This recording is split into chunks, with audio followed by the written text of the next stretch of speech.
bem, voltamos aos seus receptores com o programa Pinga Fogo, série 71, que esta noite lhes apresenta Chico Xavier. A pergunta cabe a Herculano Pires. Chico,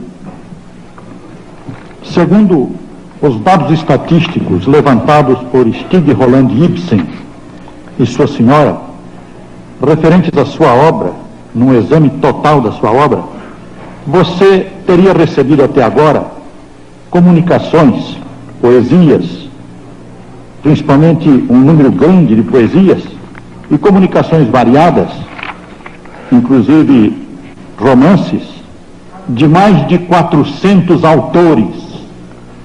Eu perguntaria a você se você leu todos esses autores, se você tem conhecimento da obra de todos eles, e se você conseguiu armazenar no seu inconsciente toda essa fabulosa bagagem de mais de 400 autores brasileiros e portugueses, e alguns até mesmo estrangeiros. As informações dos nossos queridos amigos e distintos escritores, senhor Stig Roland Ibsen, e de sua digna esposa, dona Edith, do canto Ibsen, são autênticas. Devo declarar de público que isso para mim seria impossível. E peço permissão para dizer que eu tive na vida 3 empregos. A primeira vez me empreguei aos 8 anos de idade numa fábrica de tecidos. Trabalhei até os 12, frequentando também a escola primária. Dos 12 aos 19, 20 anos, trabalhei num bar, e depois num armazém, isto é, no comércio.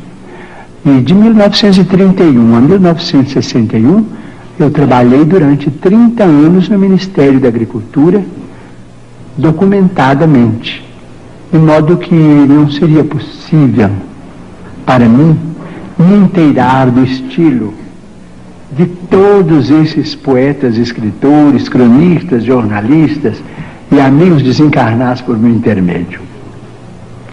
Absolutamente não. Muito bem. Passamos agora à rodada dos telespectadores. Está presente ao auditório uma senhora e me envia um bilhete, envia a você. Diz ela o seguinte: sendo eu médium evidente, gostaria de saber por que as entidades presentes ao seu lado se fazem visíveis para mim. Ora jovens, ora idosos. São as mesmas entidades?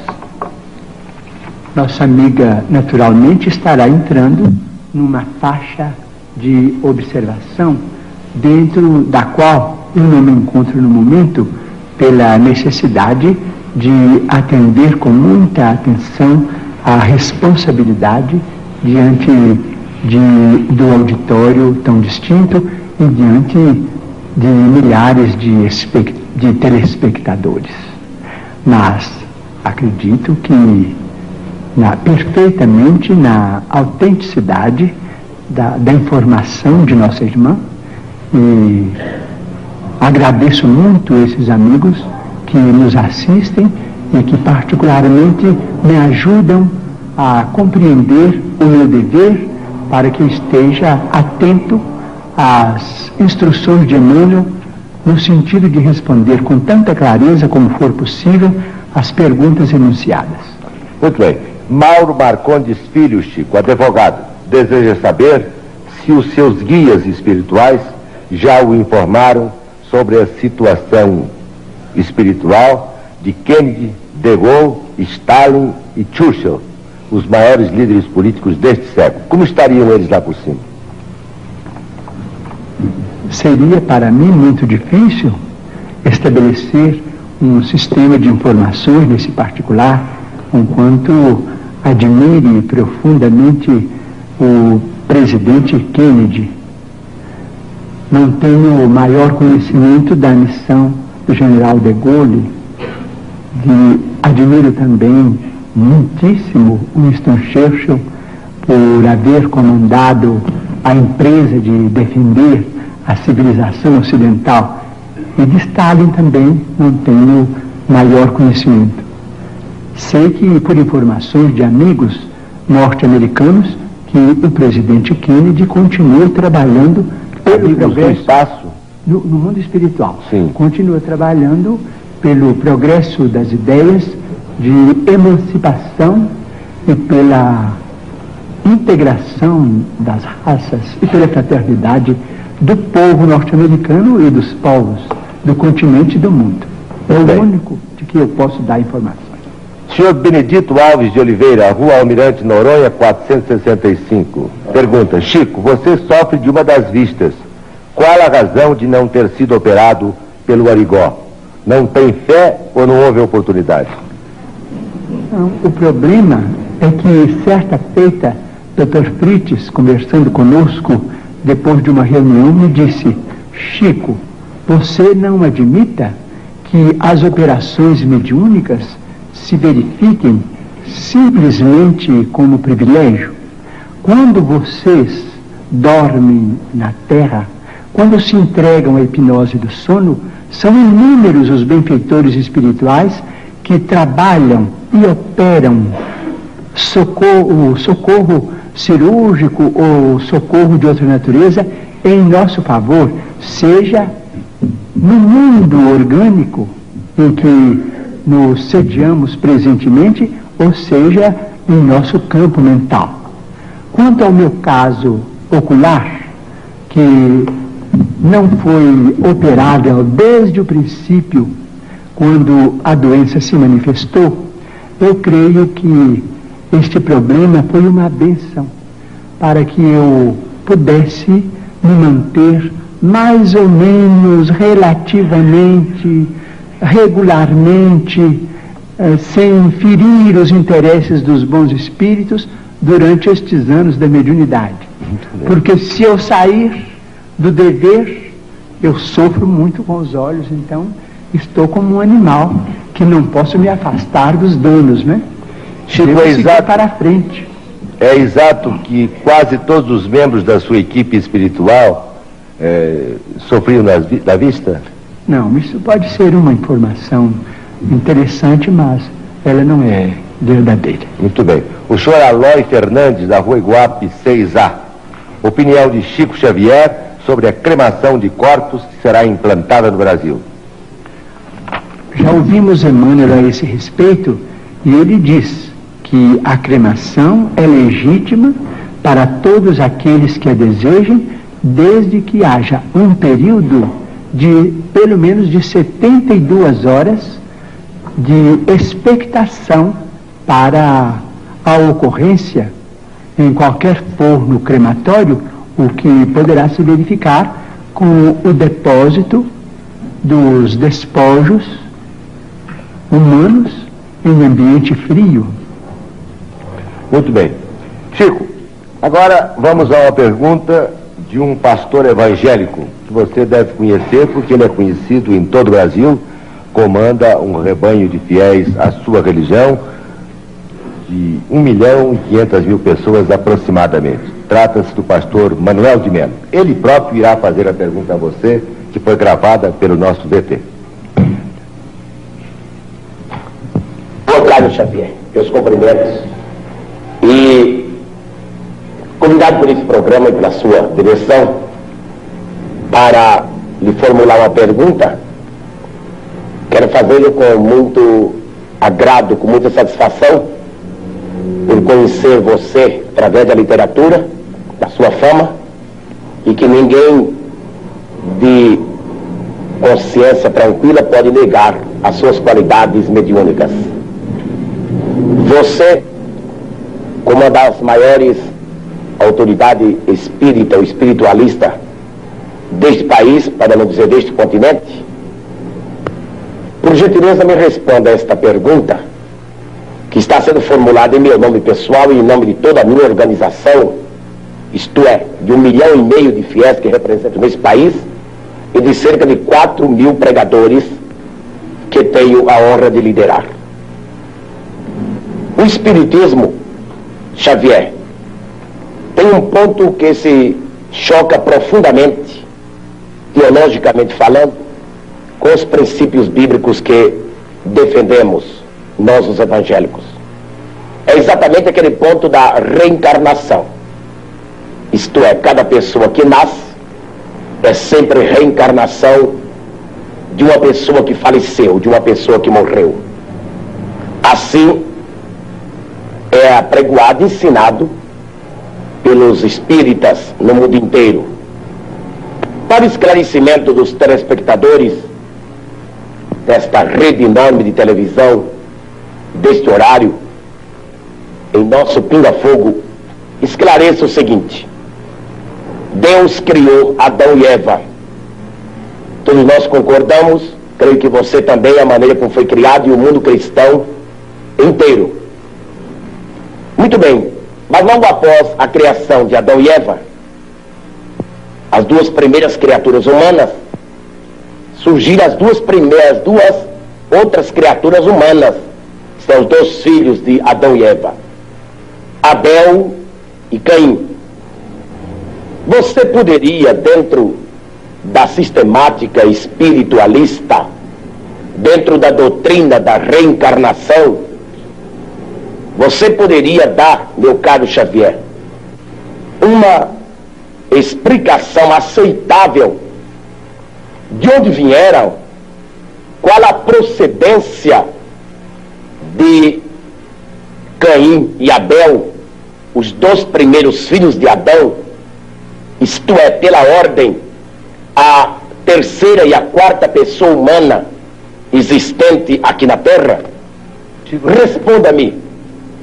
E eu gostaria que os milhões de telespectadores que assistem agora a você com tanta atenção, devido à fama do seu nome e as qualidades insofismáveis que você as tem, responda a procedência e como essas duas criaturas humanas vieram à Terra, Abel e Caim. É somente isso e muito obrigado. Ô Chico, a pergunta é um pouco longa, mas você entendeu bem, né? Então...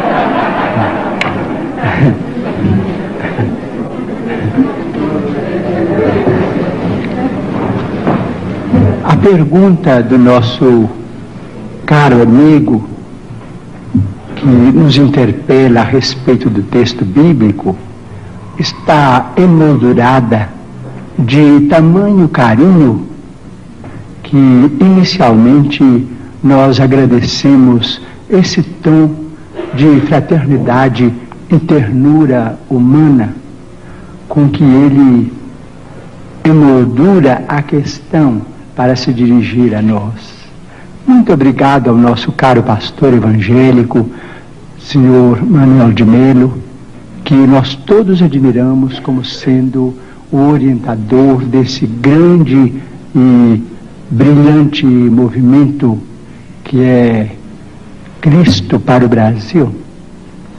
Mas, sem desejar fazer contraperguntas, porque às vezes a contrapergunta não é uma prova de consideração para quem perguntou, mas a Bíblia é o nosso livro santo, livro de todos os cristãos. Nós, os espíritas evangélicos, nos detemos no Testamento Novo para compreender a essência dos ensinamentos de nosso Senhor Jesus Cristo e daqueles que o sucederam, os apóstolos da causa evangélica. Não temos maior intimidade com o Velho Testamento, entretanto pedimos permissão ao nosso caro pastor evangélico, senhor Manuel de Melo, para considerar que no livro de Gênesis, no capítulo 4, versículos 16 e 17, vamos encontrar uma questão muito interessante para nossos estudos em conjunto, porque nós todos somos estudantes das letras sagradas. O capítulo 4 trata, por exemplo, da união de Adão e Eva para o nascimento dos seus 3 filhos, Caim, Abel e Sete. Sabemos por esse texto, o capítulo 4 do livro de Gênesis de Moisés, que Caim exterminou Abel. Entretanto, nos versículos 16 e 17, nós encontramos uma informação muito curiosa, a informação de que Caim, em se retirando da face de Deus, se dirigiu para uma cidade ou uma terra chamada Nod, onde ele desposou aquela que foi sua esposa e teve com ela uma grande descendência. Então, estamos perguntando se determinados textos do Antigo Testamento não seriam códigos que nós precisamos estudar com mais segurança para não cairmos, por exemplo, em contradição do ponto de vista literal. Nós precisamos estudar com técnicos e pesquisadores de história, que nós os temos hoje em todas as direções. Digo isso com o máximo respeito, porque se Caim matou Abel antes do nascimento de Sete, mas casou-se numa cidade chamada Nod, onde encontrou a sua mulher, aquela que foi sua esposa, e com ela teve uma grande descendência, o assunto exige estudos especiais de nós todos, porque segundo a criação no jardim edênico, a família inicial teria sido constituída pelas 4 pessoas às quais se refere o nosso caro pastor evangélico, senhor Manuel de Melo: Adão, Eva e os 2 filhos primeiros do casal. Vamos estudar então a questão com respeito à reencarnação. Mas o Manuel de Melo tem que estudar também, né? Todos nós. Então vamos chegar a uma conclusão.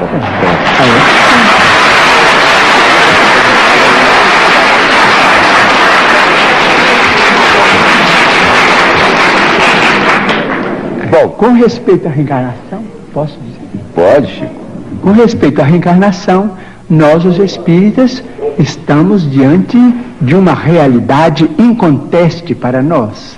Mormente na vida mediúnica, temos assistido, nestes quase 45 anos de espiritismo evangélico à luz dos princípios kardecianos, a desencarnações e reencarnações.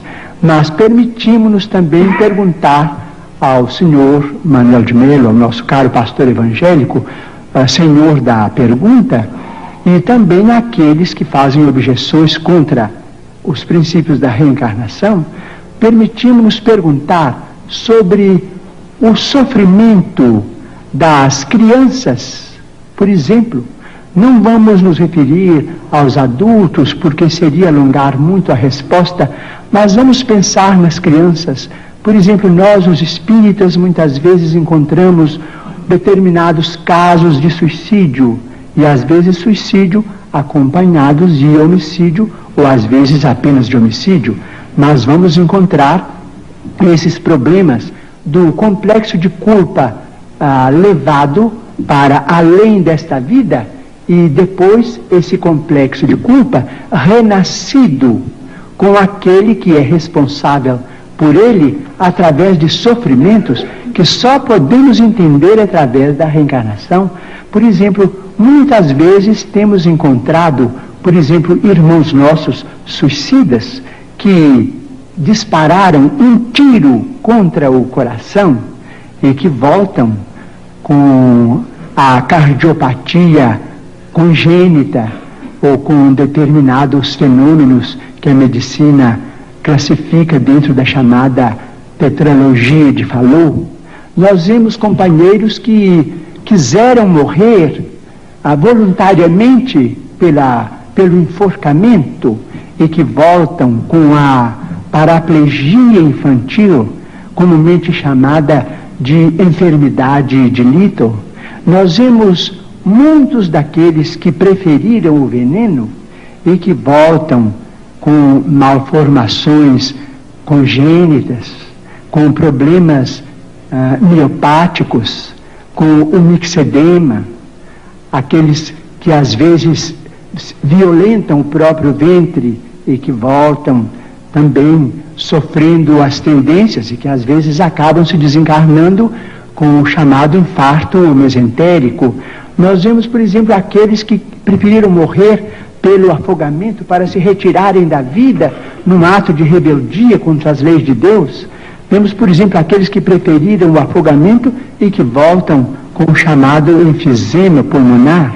Aqueles que dispararam tiros no próprio crânio e que voltam com tantos fenômenos dolorosos, como, por exemplo, a idiotia, a acromegalia, quando o tiro, vamos dizer, quando o projétil alcança a hipófise, porque nós estamos em nosso corpo físico subordinado ao nosso corpo espiritual.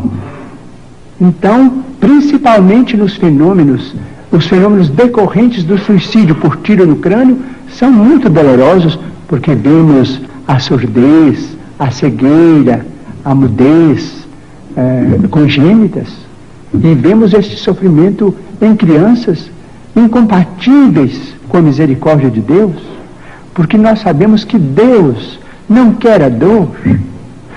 Diz Emmanuel, se Deus quisesse a dor, Ele não teria nos dado anestesia através da medicina. A dor é uma criação nossa. Chegamos ao além com determinado complexo de culpa e pedimos para voltar ao corpo, trazendo as consequências de nossos próprios atos menos felizes. Então, pedimos ao Senhor Manuel de Melo, nosso caro pastor evangélico, que tem trabalhado tanto e cujo mérito nós todos reconhecemos e reverenciamos, para pensar conosco nestes problemas. Chico Xavier, eu não ponho em dúvida a sinceridade do seu ministério espiritista. Eu creio firmemente que o senhor trabalha com profundo amor à sua causa e à sua doutrina. Mas eu vou insistir no aspecto mais conhecido da sua obra, das suas atividades, que é aquela do escritor psicográfico. Na literatura brasileira, o senhor é, depois de Coelho Neto, o mais prolífico dos escritores que já redigiram na língua portuguesa. Por outro lado, o senhor disse, respondendo a uma pergunta minha, que havia feito apenas um curso primário. O senhor, para todos os que aqui estão e os que estão ouvindo no vídeo em casa, é um homem que tem uma grande fluência ao falar. O senhor constrói com perfeição a frase. O senhor tem lógica na exposição da sua doutrina. Logo, o senhor é um autodidata, que se compenetrou da doutrina que esposou e a estudou profundamente e passou a exercer o seu trabalho expondo essa doutrina. Eu insisto que a escrita automática no senhor deve ser mais o produto do inconsciente do que o produto da mediunidade. Não sei se o senhor conhece uma coleção de livros publicados na França com o título genérico A Maneira de, em que os autores Paul Rebut e Charles Miller em francês, fazem a imitação de vários autores. Por exemplo, Marcel Proust, cujo centenário acaba de passar, se o senhor ler uma página de Marcel Proust e uma página do livro A Maneira de, não distinguirá, ainda mesmo que tenha profundo conhecimento do estilo de Marcel Proust. É, portanto, esta é uma imitação consciente.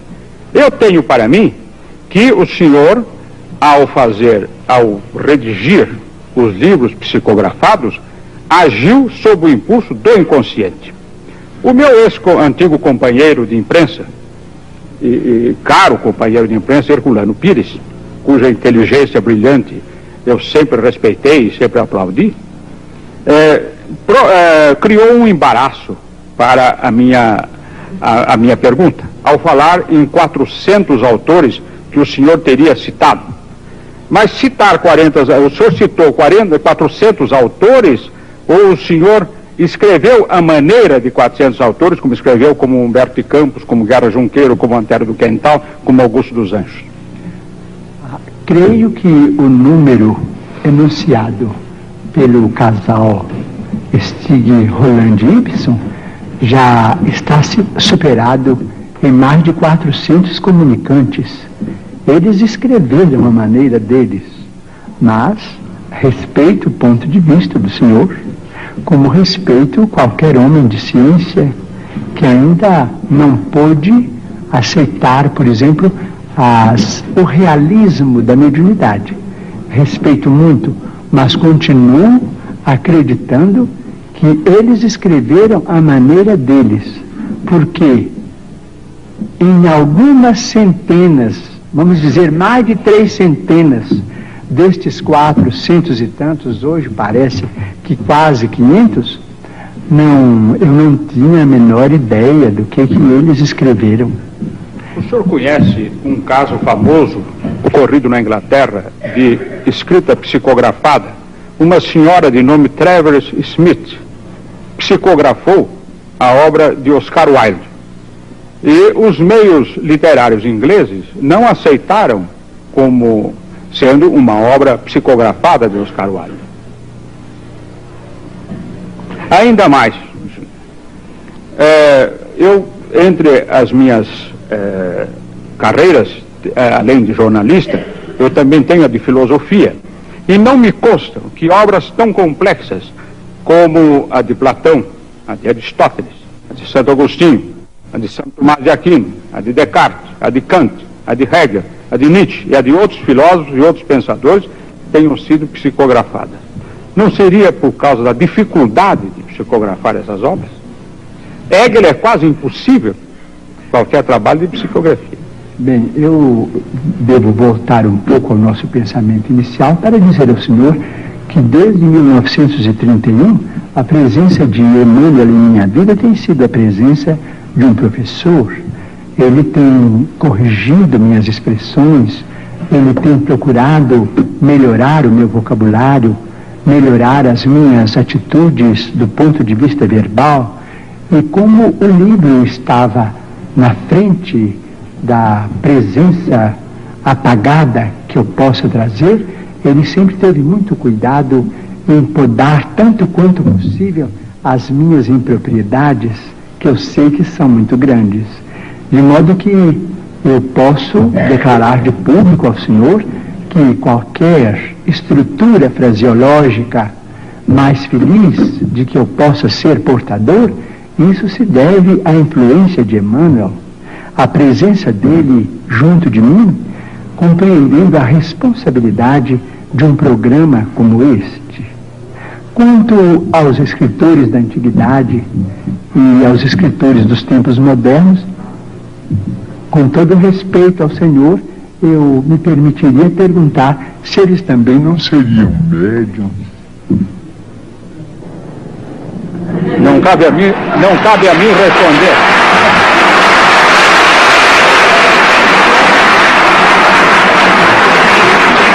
Essa é uma... Quem sabe? Este programa é de perguntas, não é de debate. Não é de debate, absolutamente.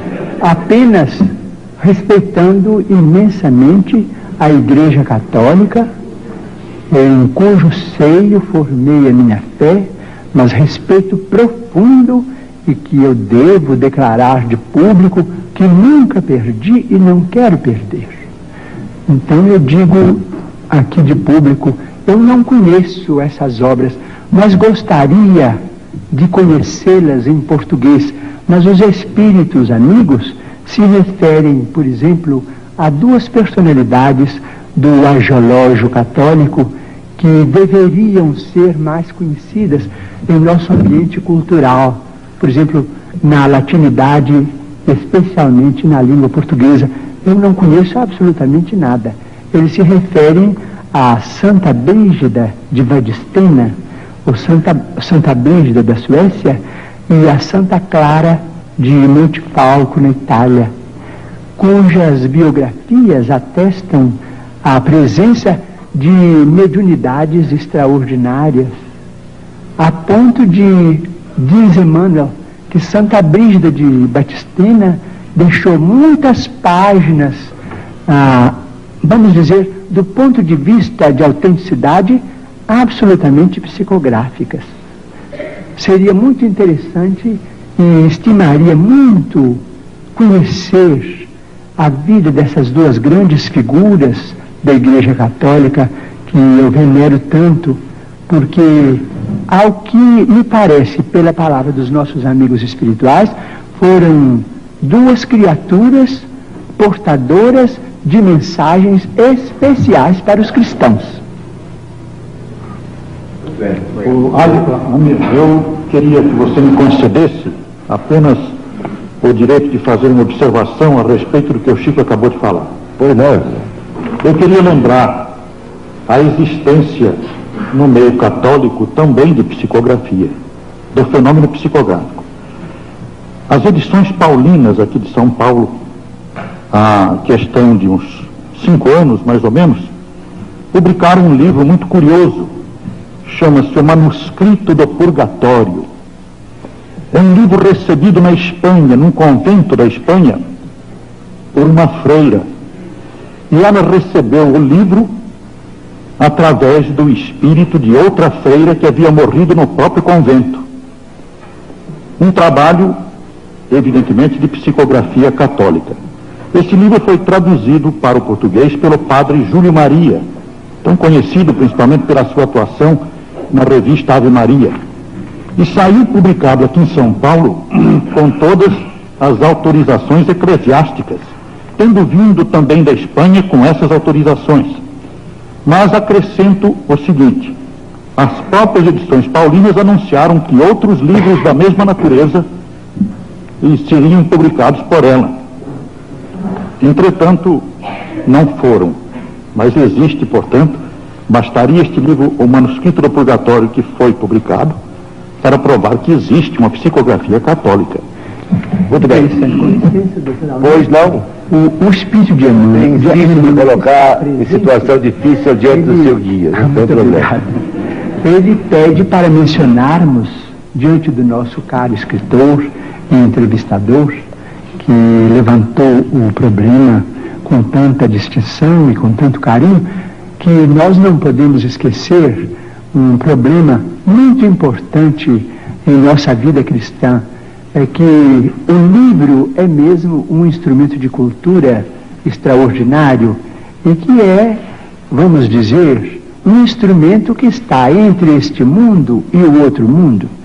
É tão importante que o primeiro livro que veio para a humanidade, vamos dizer, é um livro do mundo espiritual, um livro de pedra, que foi os 10 Mandamentos. Psicografia de Moisés.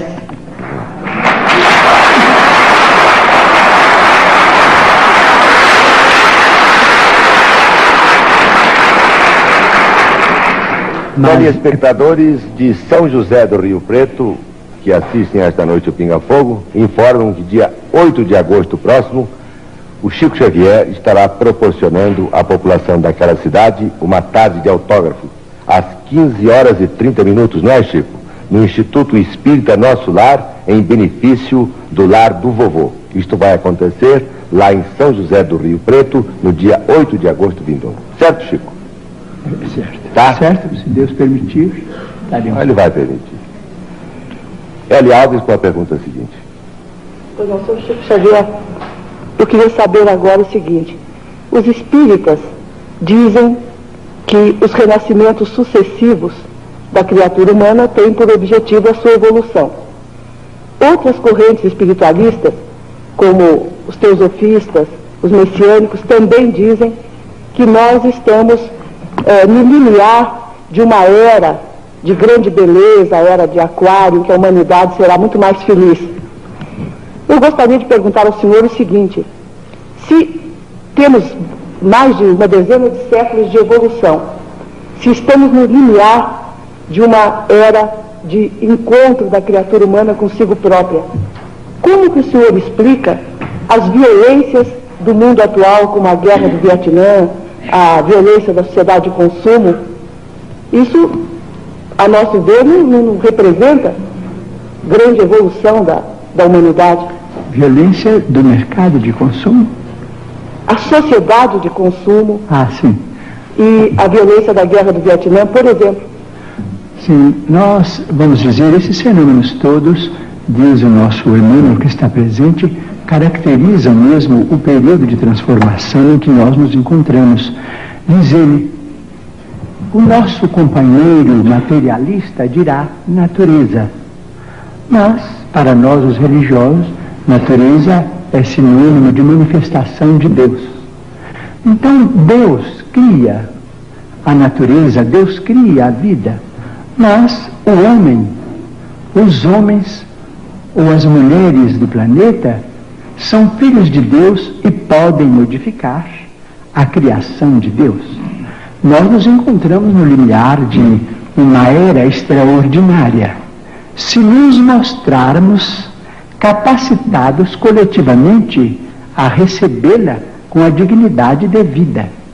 Se os países mais cultos do globo puderem suportar a pressão de seus próprios problemas sem entrarem em choques destrutivos, como por exemplo guerras de extermínio que deixarão consequências imprevisíveis para nós todos no planeta, então veremos uma era extraordinariamente maravilhosa. A própria automação, diz ele, nos está dizendo que nós vamos ser aliviados ou quase que aposentados do trabalho mais rude no trato com o planeta para a educação da nossa vida mental, através de informações e do universo com proveito enorme, proveito incalculável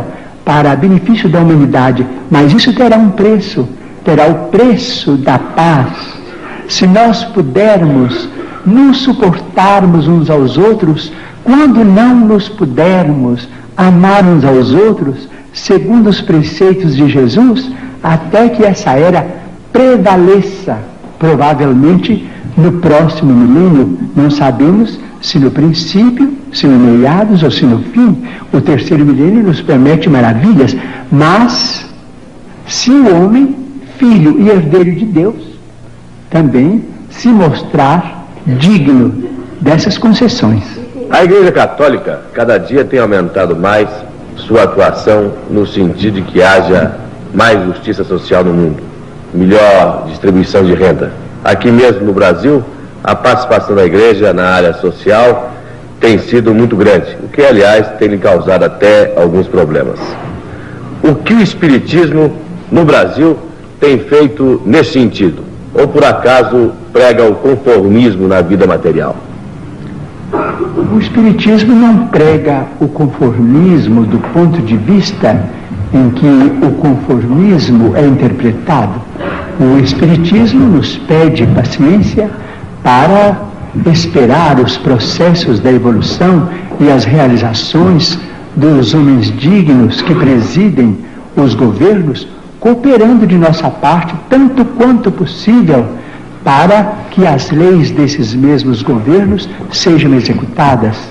De modo que, se estamos subordinados ao critério de nosso Senhor Jesus Cristo, que estabelece aquele princípio de a Deus o que é de Deus e a César o que é de César, isto é, aquilo que pertence ao mundo superior da nossa mente, as realizações com Deus, que constitui o progresso e o aprimoramento de nossa alma, e aquilo que nós devemos aos poderes constituídos no mundo, que nos orientam e que administram os nossos interesses, então o Espiritismo não se sente, vamos dizer, o Espiritismo evangélico não se sente absolutamente inclinado a qualquer participação no partidarismo de ordem política para solucionar os problemas da vida material, conquanto reconheça que todos devemos trabalhar.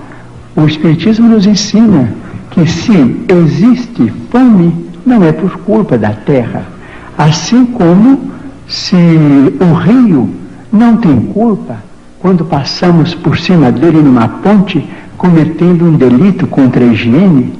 As leis são magnânimas, mas a vacina contra a ignorância é a instrução, e a vacina contra a penúria é o trabalho. Em vez de, vamos dizer, de pedir melhoria de rendas, vamos pensar assim: com quanto todos precisemos do dinheiro, todos necessitamos do dinheiro como sangue de nossas realizações materiais e seiva da nossa civilização. Nós todos precisamos do dinheiro, seja ele apresentado de que forma for, em qualquer regime, porque o dinheiro é um documento daqueles que nos governam e que nos credenciam para o serviço aquisitivo onde estejamos. Conquanto precisemos todos do dinheiro, se pensássemos, por exemplo, em trabalharmos todos e em organizar, vamos dizer, as questões do trabalho com o aproveitamento das nossas energias integrais, então cremos que o problema seria quase que imediatamente resolvido. Vamos dizer que na atualidade dessemos ou que venhamos a dar a liderança das empresas, a chefia das equipes, as inteligências juvenis, como vem acontecendo quase que em todos os países de vanguarda, mas sem desvalorizarmos a madureza que começa de 40, 45, 50 anos, colocando a madureza com seu discernimento a serviço da coletividade, proporcionando aos homens e às mulheres que já amadureceram na experiência física trabalho e mais trabalho, desde que eles tenham condições orgânicas compatíveis com essa necessidade, mas prestigiando a personalidade humana em sua condição de pessoa amadurecida, no trabalho remunerado, ou tão altamente remunerado quanto possível, nós resolveríamos o problema sem entrarmos em atrito com a autoridade legal. Eu me lembro, entre as suas obras, de algumas obras de psicografia que são bastante importantes do ponto de vista doutrinário para o espiritismo. Por exemplo, Evolução em Dois Mundos. E me lembro que este livro foi escrito psicograficamente por você e pelo Dr. Valdo Vieira. Na ocasião você morava, se não me engano, em Pedro Leopoldo e o Dr. Valdo Vieira em Uberaba. Os capítulos foram dados a vocês dois pelo mesmo autor espiritual que André Luiz, sendo que você não sabia qual o capítulo que o Valdo havia recebido e vice-versa. Bom, eu gostaria que você dissesse alguma coisa sobre isso, mas queria lembrar também Mecanismos da Mediunidade, que me parece um livro dotado de tanta informação científica atual dos nossos tempos e relacionando todas as conquistas da técnica atual com os problemas mediúnicos, que eu creio que você nunca teve oportunidade de obter conhecimentos pessoalmente a respeito desses assuntos. Eu gostaria que você nos dissesse alguma coisa sobre esses dois livros. O que eu posso dizer é que eu tenho a maior dificuldade para compreender esses dois livros, porque eles são basados numa linguagem quase que inacessível à minha capacidade de entendimento, porque eles foram recebidos nas condições em que o nosso caro amigo professor Herculano Pires menciona, mas é o caso da mediunidade psicográfica. Eu não posso emitir juízo algum, porque o livro é mais para técnicos, em matéria de evolução e em matéria de comunicações neste mundo mesmo. Não posso emitir julgamento nenhum, porque não estou à altura. Para isso eu precisaria ter de mim mesmo uma diplomação acadêmica, Chico, para que o Espírito de Emmanuel encontrasse em mim recursos. Com licença, eu não pediria a você julgamento. eu queria que você nos dissesse alguma coisa sobre a maneira por que eles foram escritos. De que maneira você recebeu, qual foi a motivação para que este Evolução em Dois Mundos, que é um livro que coloca o problema da evolução dentro do espiritismo, relacionando o processo evolutivo no mundo material e no mundo espiritual, é um livro de profundo esclarecimento do problema evolutivo. E Mecanismos da Mediunidade, porque é um livro que traz um acréscimo enorme aos nossos conhecimentos possíveis no campo mediúnico. Eu gostaria que você dissesse quais foram as motivações, qual foi o seu trabalho nesse campo, o que você sentia quando escrevia, coisas assim. Eu sentia, naturalmente, um grande prazer em ser instrumento daquelas páginas, conquanto eu não as entendesse muito bem, remetia diretamente pelo correio ao companheiro que partilhava comigo da mesma experiência, em 2 dias convencionados da semana. Então ele também me mandava para Pedro Leopoldo, eu lia o que ele havia recebido, ele lia o que eu havia recebido e o livro continuou até o fim. Mas a esse respeito eu peço licença para lembrar um caso interessante. Em 1931, quando eu ia fazer 21 anos, o espírito de Augusto dos Anjos sentia muita dificuldade em escrever por meu intermédio. Nesse tempo eu trabalhava no armazém. Nesse armazém me dava também serviço para cuidar de uma horta muito grande com plantações de alho, porque o alho na região em que eu nasci é um fator econômico de muita importância. Então, depois das 6 da tarde, para mim era um prazer ir fazer a rega dos canteiros de alho, e os espíritos começavam a conversar comigo. Eu achava muito prazer naquelas horas, porque eu me isolava de todo o serviço do armazém para ficar plenamente à disposição dos espíritos amigos. Então ele começou a ditar uma poesia que está no Parnaso de Além-Túmulo, o primeiro livro da nossa mediunidade. Essa poesia se chama Vozes de uma Sombra. E ele começou a falar com aquelas palavras maravilhosas, muito técnicas. Eu, com o regador na mão, me custava compreender. E ele falava e falava que gostava de escrever no campo, e que aquela era uma hora em que ele queria ditar, para que eu ouvisse, para mim poder compreender na hora de escrever, porque muitas vezes escrevo também como médium ouvinte. Então eu senti aquela dificuldade.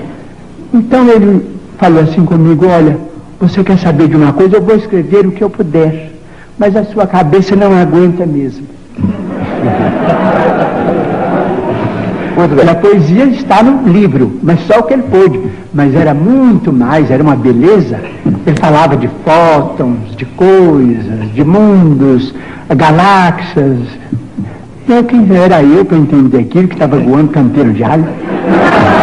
Chico Xavier, antes de encerrar o programa, eu vou formular ainda, para não desapontá-lo de todo, algumas perguntas de telespectadores. Poucas, porque nós estamos praticamente com o nosso tempo esgotado. E eu, antes que esse tempo se esgote totalmente, quero formular a você um pedido e não uma pergunta. Mas antes, um telespectador. Pois não, professor? Permite, antes da sequência dos telespectadores, o Luiz Lopes, que é o nosso companheiro da TV Globo, nos honra com a sua presença. Muito obrigado. E encaminha uma pergunta ao Chico Xavier. Você que faz. Chico, é o companheiro da Globo que formula esta pergunta. Nossa humanidade assiste neste momento a mais um lance dramático da corrida espacial, quando a Apolo 15 se encaminha para a Lua. Acreditam os mestres espirituais de Chico Xavier, se ainda em nossa atual civilização o homem poderá entrar em contato com civilizações de outros planetas? Estamos subordinando a resposta ao mesmo critério com que foi estruturada a informação para a nossa estimada entrevistadora que falou sobre a nova era.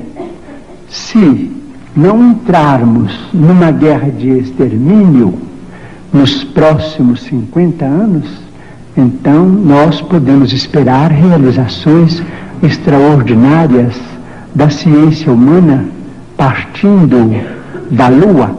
Então diz o nosso Emmanuel, que está presente, que quando Cristóvão Colombo perambulava pelas cortes europeias pedindo socorro para descobrir um caminho mais fácil para as Índias, muita gente considerou o programa dele como absolutamente inútil para a humanidade, que aquilo era uma despesa absolutamente inócua e que iria pesar demasiadamente no orçamento de qualquer povo, até que ele conseguisse o apoio de Fernando e Isabel, então os soberanos de Castela. Mas nós hoje sabemos, depois de 5 séculos quase, mais de 4 séculos, a importância do feito. Então nós não podemos também acusar os nossos irmãos que estão se dirigindo à Lua para pesquisas que devem ser consideradas da máxima importância para o nosso progresso futuro, porque as despesas efetuadas com isso serão naturalmente compensadas talvez com a tranquilidade para uma sociedade mais pacífica na Terra, porque se não entrarmos, por exemplo, num conflito de proporções imensas, então na Lua é possível que o homem construa as cidades de vidro, as cidades estufas, onde cientistas possam estabelecer pontos de apoio para a observação da nossa galáxia. Essas cidades não são sonhos da ciência, essas cidades, naturalmente, com muito sacrifício da humanidade terrestre, podem ser feitas e provavelmente, vamos dizer, vai se obter azoto e oxigênio e usinas, vamos dizer, de alumínio e formações de vidro e matéria plástica na própria Lua para a construção desses redutos da ciência terrestre. E provavelmente a água será fornecida pelo próprio solo lunar. Então teremos, quem sabe, a possibilidade de entrar em contato com outras comunidades da nossa galáxia. Então vamos definitivamente encerrar o período bélico na evolução dos povos terrestres, porque nós vamos compreender que fazemos parte de uma família universal, que não somos o único mundo criado por Deus. O próprio Jesus, a quem reverenciamos como nosso Senhor e Mestre, disse: há muitas moradas na casa de meu Pai. Portanto, nós precisamos prestigiar a paz dos povos, a tranquilidade de todos, com o respeito de todos, com a veneração máxima pela ciência, para que nós possamos auferir esses benefícios no futuro, talvez mais próximo do que remoto, se nós fizermos por merecer. Chico, tenho certeza que o Luiz Lopes Correia, um excelente repórter da Organização Globo, fez essa pergunta a você, porque ele já está interessado em arrumar alguma reportagem por uma dessas novas civilizações que se perdem aí no espaço. Eu peço licença a você para mais um instante trocar uma fita de VT. Esta segunda fita esgotou-se. E para o encerramento do programa e aquele pedido que eu vou fazer a você, necessita novamente uma troca de fita. Voltaremos dentro de instantes, Chico.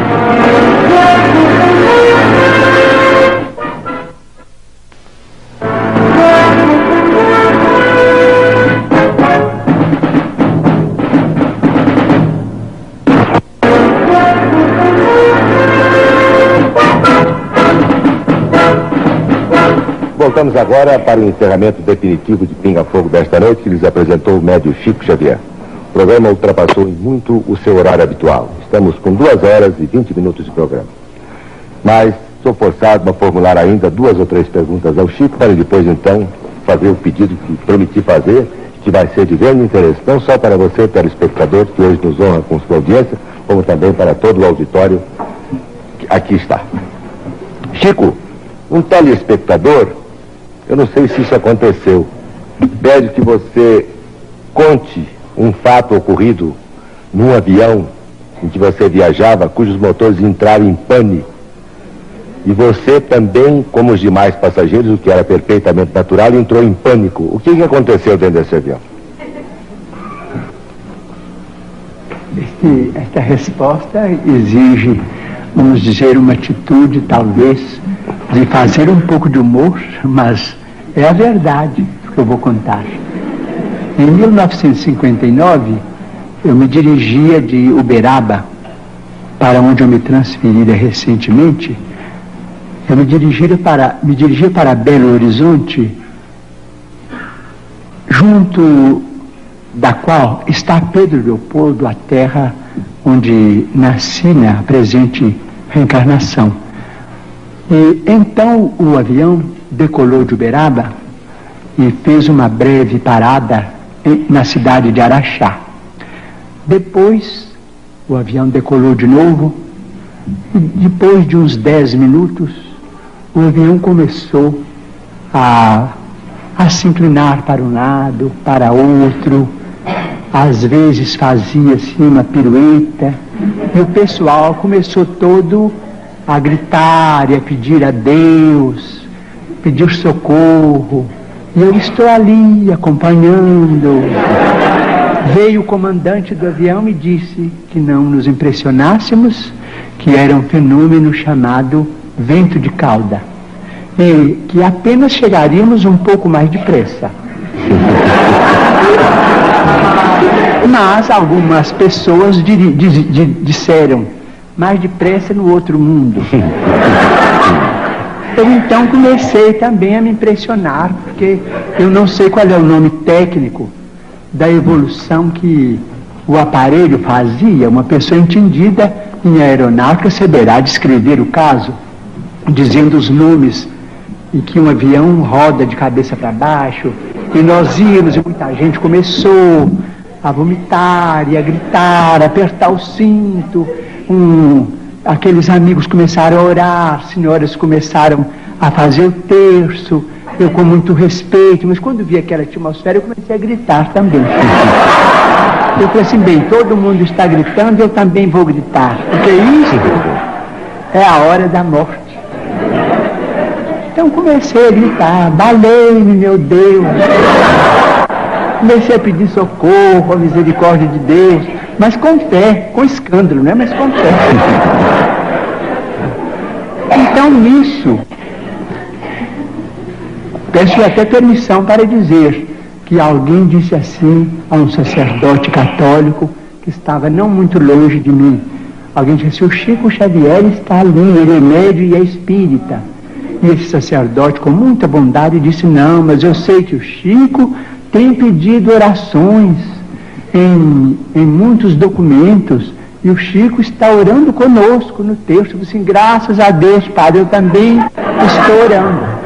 Mas comecei a gritar, valei-me, meu Deus. Então aí entra o espírito de Emmanuel. Parece que é uma coisa... Entrou no avião?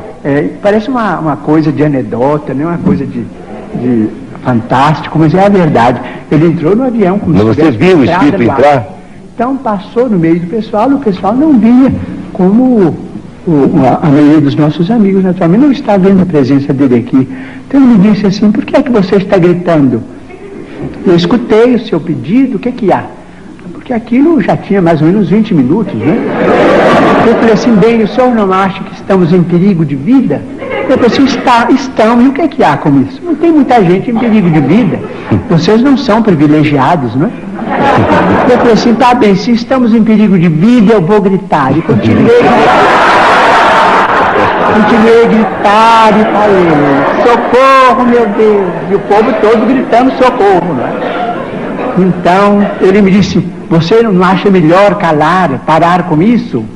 Dar testemunho da sua fé, da sua confiança na imortalidade? Eu disse, mas e a morte? E nós estamos apavorados diante da morte.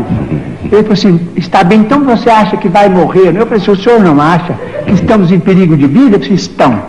Eu disse, está bem, eu estou com muito medo e estou apavorado. Como todo mundo, eu estou partilhando, eu também sou uma pessoa humana. Eu estou com medo também desta hora de morrer nesse desastre. Eu disse, está bem, então morra com educação.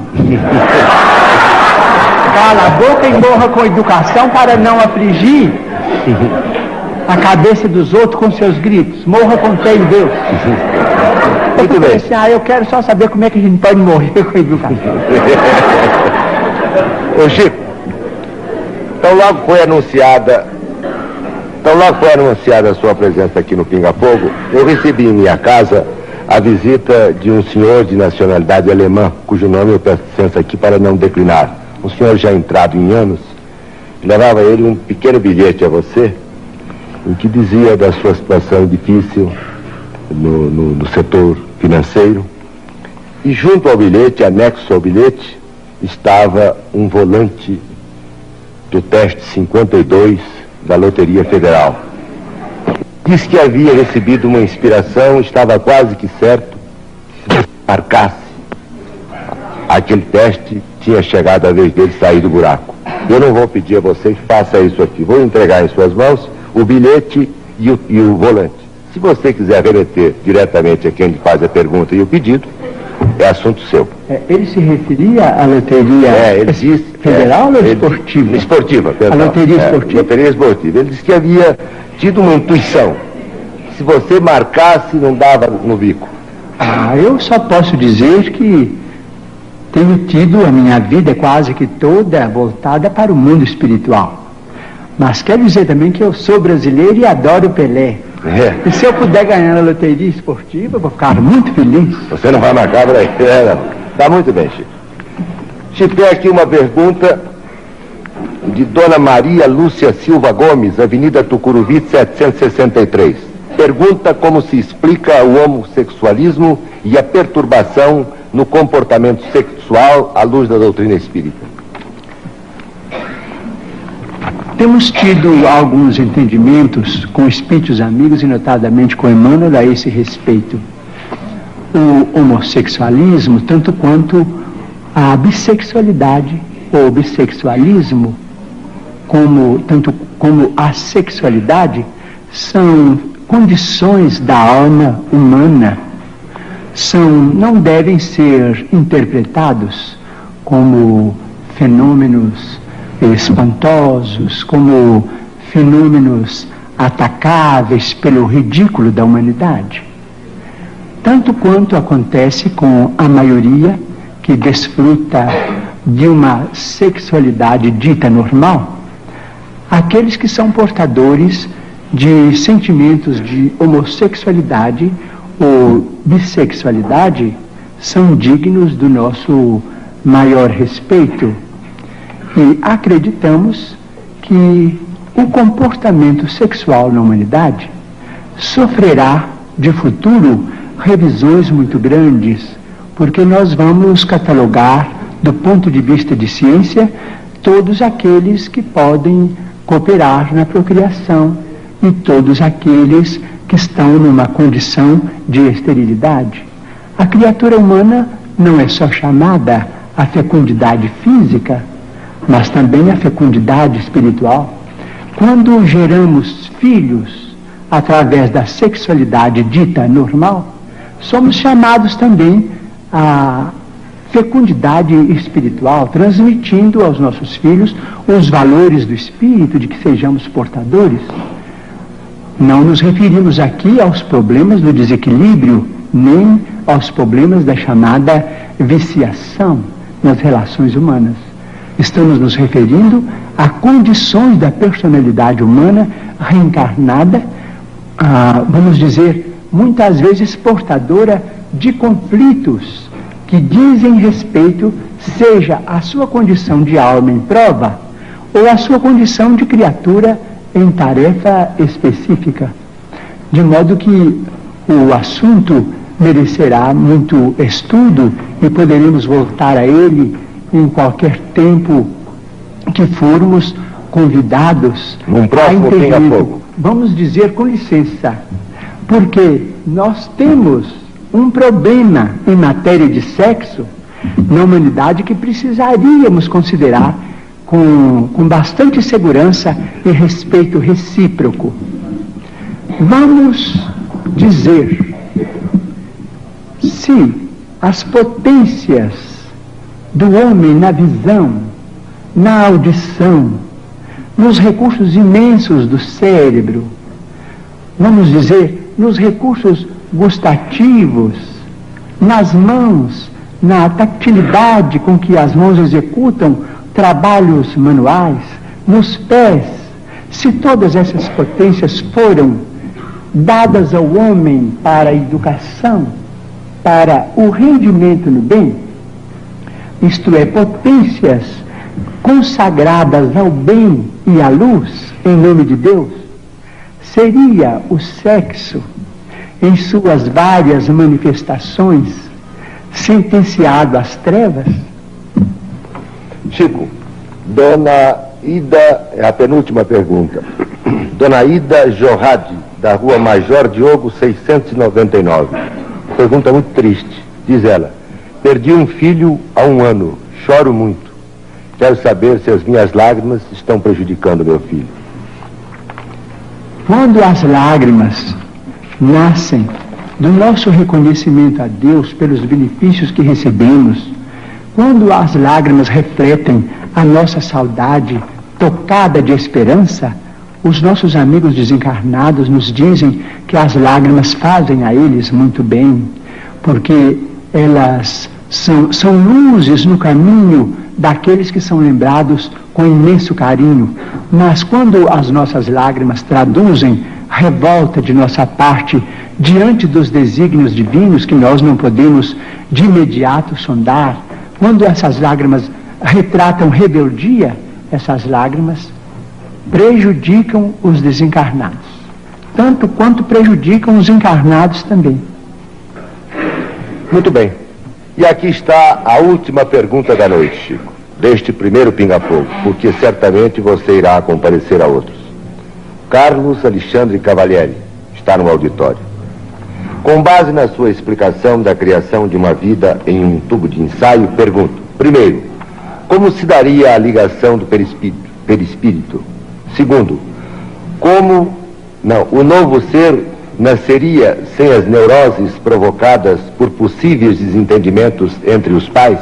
E terceiro, como se manifestaria o amor maternal e filial se esse se inicia normalmente na fase uterina? Os espíritos amigos nos dizem que o problema, por exemplo, do complexo de Édipo e as derivações dele, que nós chamamos de complexo de Eletra, esses complexos que foram inicialmente estudados por Freud e que hoje são desenvolvidos por uma pleiade brilhante de cientistas da psiquiatria e da análise, esses fenômenos podem ser perfeitamente estudados com muita segurança e com muito êxito à luz da reencarnação. E nós vamos compreender que precisamos hoje da psiquiatria e da análise, porque as nossas ligações afetivas na Terra, quase que até agora, têm sido filiadas a um amor muito selvagem. Nós nos queremos uns aos outros dentro vamos dizer, nas teias da consanguinidade ou nas teias da afetividade, com um espírito de egoísmo que vai ao superlativo da absorção, de modo que a psiquiatria e a análise vão nos ajudar no mundo, em nome da providência divina, a nos estudarmos e a estudar estes vínculos, para depois voltarmos a estes mesmos vínculos com um amor mais educado. Então, se formos dignos de receber o tubo de ensaio como sendo um claustro materno estruturado pela ciência, vamos esperar que no tubo de ensaio a reencarnação se faça com muito mais facilidade para as garantias de saúde do espírito reencarnante, porque nós, como espíritos reencarnantes na Terra, estaremos libertos de muitos traumas que acontecem em nossa condição de vida embrionária, quando na companhia mais íntima de nossas mãezinhas sobre a terra. Mas a vinculação do amor, esta não terminará nunca, porque o amor é presença de Deus. E o amor continuará a nos unir uns aos outros para sempre. E nos amaremos cada vez mais. Agora, vamos educar o amor, porque não temos sabido amar uns aos outros conforme Jesus nos amou. Ô Chico, pois não, professor? Isso é normal, pode falar. Não, é um assunto que não foi ainda abordado no programa hoje. Rapidamente. O senhor acha que os espíritos que se manifestam nos terreiros de Umbanda, dizendo-se guias de cura, pretos velhos, índios, caboclos, são espíritos evoluídos da luz? Como explica as curas conseguidas por muita gente conhecida em terreiros? Será que o mal pode apresentar-se através do bem, ou então tomando a sua forma? Nós respeitamos a religião de Umbanda como devemos respeitar todas as religiões. A noite avança e o programa continua e nós estamos preocupados com o tempo que estamos roubando à TV Tupi e aos nossos amigos do auditório. Mas vamos recorrer ao caso das leis kármicas.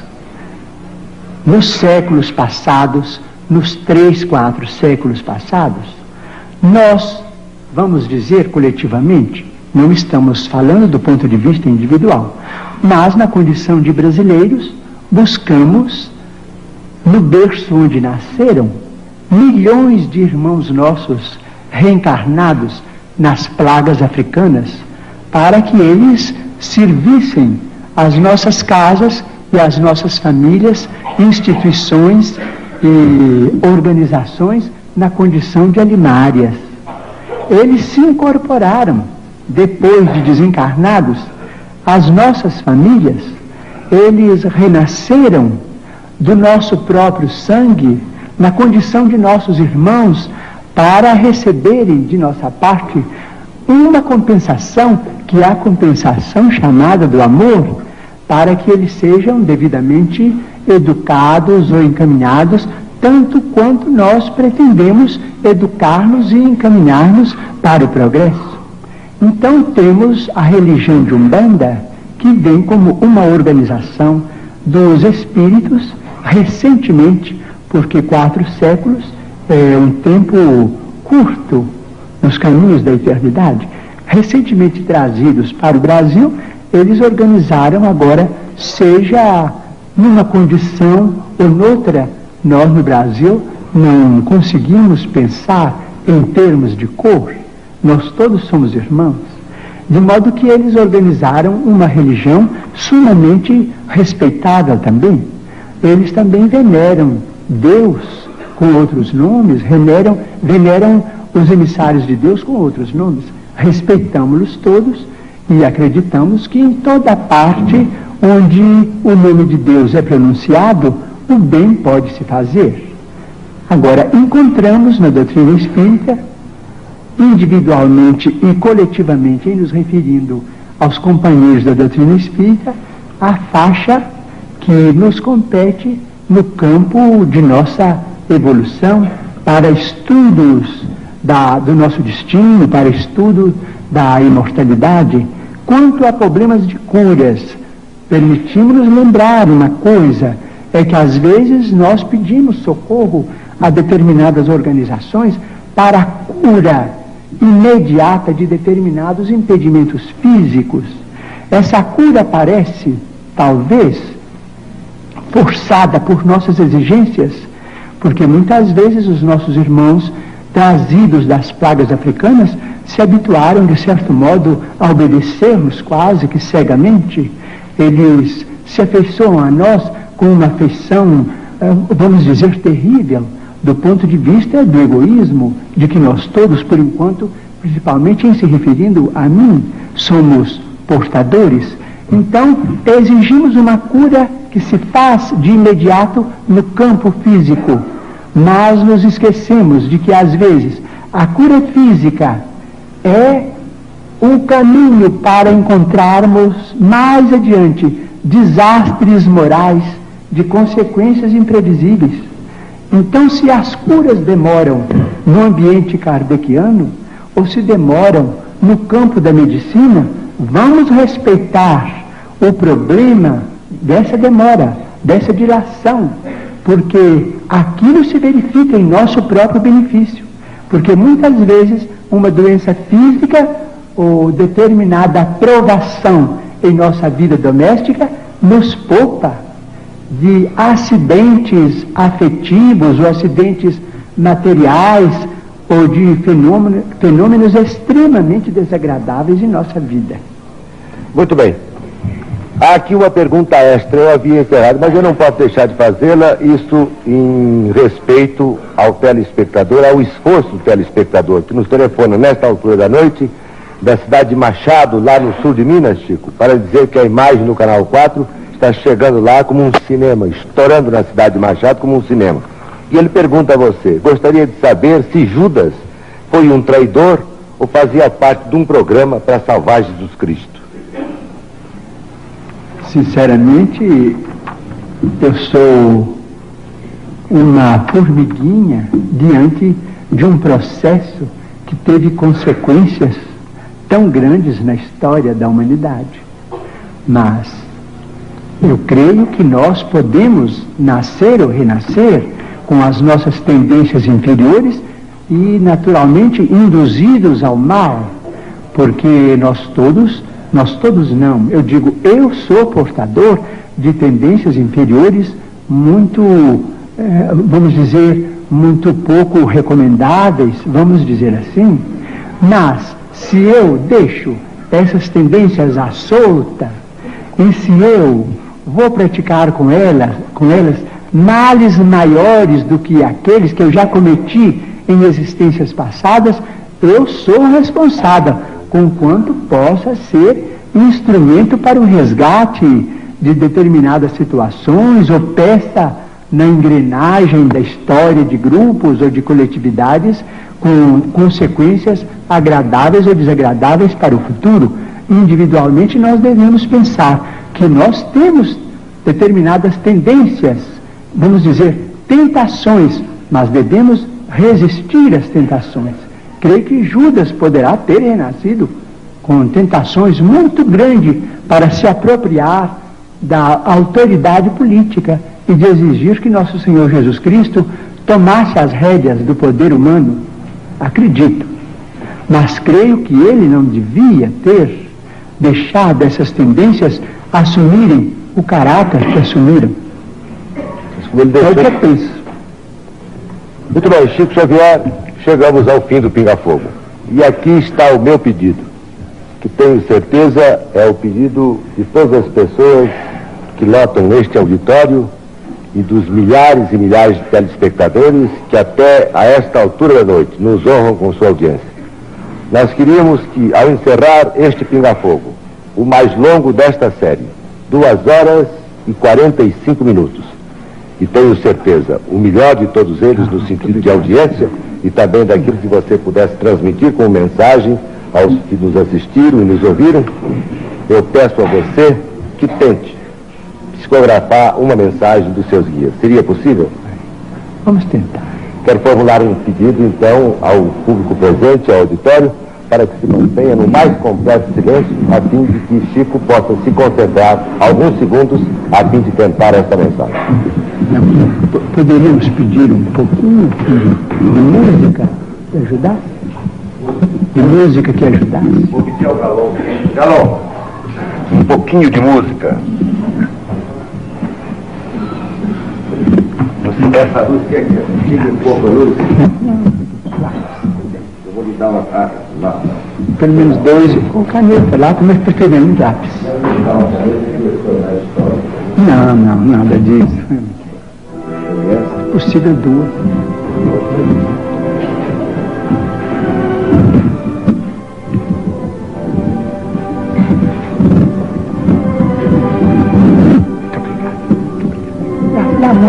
Dá.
Chico Xavier agora irá ler a mensagem que acaba de psicografar. Segundo milênio. Apaga-se o milênio, a sombra deblatera. Vejo a noite avançar do anseio em que me agito. Guerra e sonho de paz estadeiam conflito de polo a polo. A dor reclama em longa espera. Explode a transição no ápice irrestrito. A cultura perquire, a crença se oblitera. A forma antiga em luta aguarda a nova era. Roga-se tempo novo ao tempo amargo e aflito. A civilização atônita, insegura, lembra um tesouro ao mar que a treva desfigura, vagando aos turbilhões de maré desvairada. Entretanto, no mundo, a nau que estala e treme, a luz prossegue e brilha. O Cristo está no leme, preparando na terra a nova madrugada. Ciro Costa.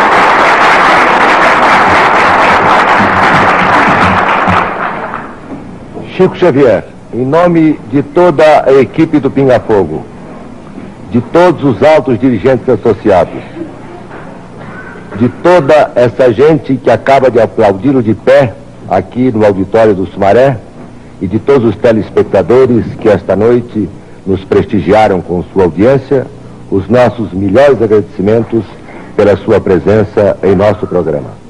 Volte a Uberaba, a sua querida Uberaba, levando com a sua humildade a certeza de que você realizou esta noite um extraordinário pinga-fogo. Muito obrigado, Chico Xavier. São seus os instantes finais para o seu boa noite aos telespectadores. Nós é que estamos muito agradecidos. Esta reunião do Pinga-Fogo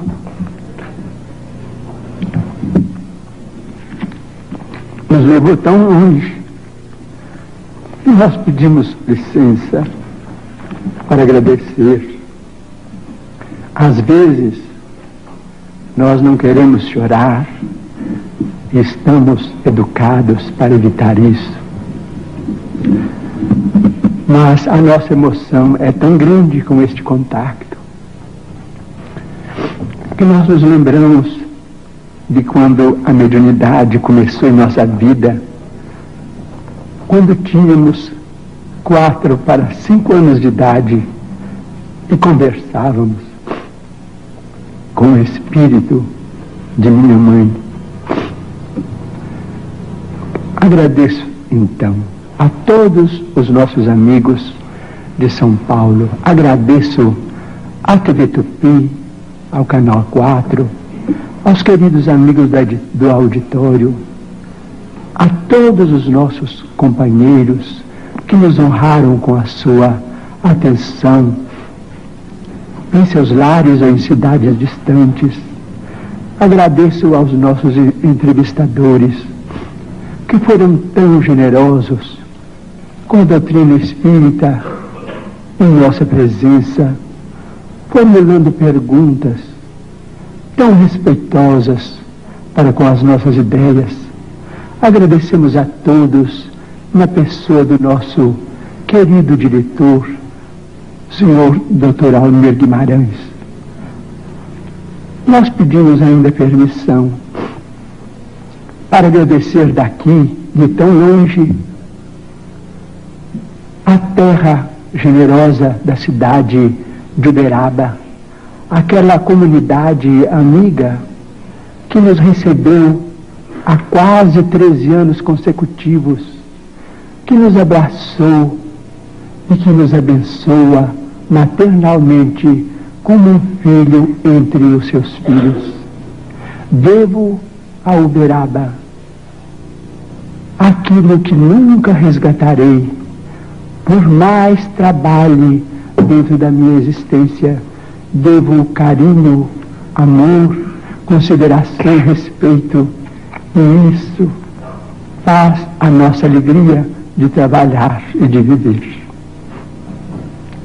Mas, em homenagem a todas as mães presentes, e esquecendo o problema das nossas vinculações estudadas pela ciência, desejando de todo o coração homenagear aquela que me deu a vida, na presença de todas aquelas mães, porque nós todos temos ou tivemos mães adoráveis, maravilhosas, em homenagem a todas elas, nossas mães e as nossas irmãs que são mães, já que eu não sei agradecer a São Paulo o que eu passo a dever, e já que eu não sei agradecer a Uberaba o que eu devo, eu peço permissão para repetir neste recinto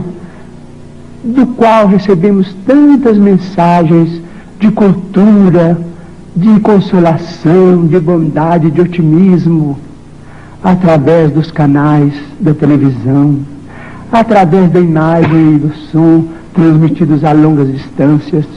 Peço permissão para condensar o meu agradecimento recitando a oração que ela orava comigo em espírito, quando eu tinha 4 para 5 anos de idade.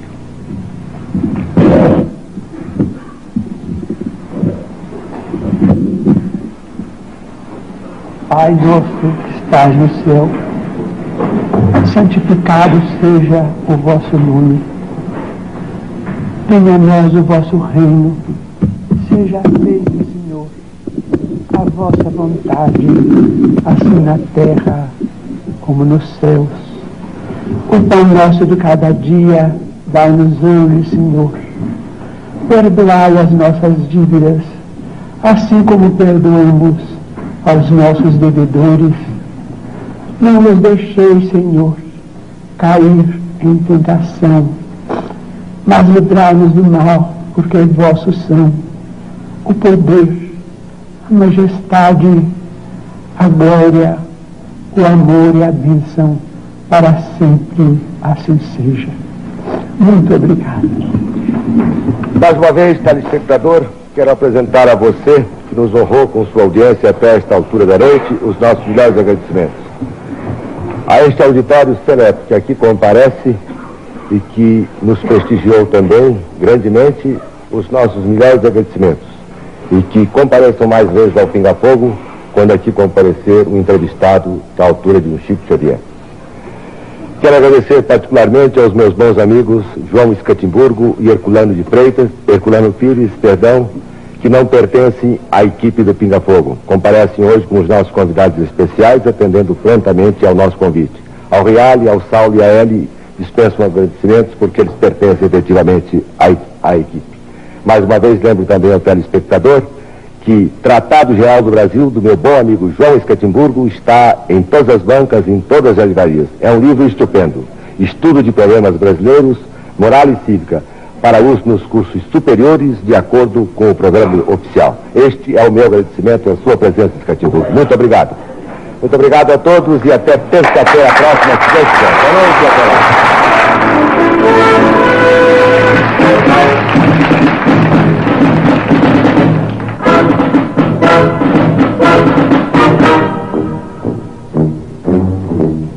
Acabamos de apresentar mais um Pinga Fogo, outro espetáculo da liderança concreta, que estará de volta terça-feira próxima, 11h30. E agora fique com o Internacional Antônio Leite e o seu Diário de São Paulo na TV.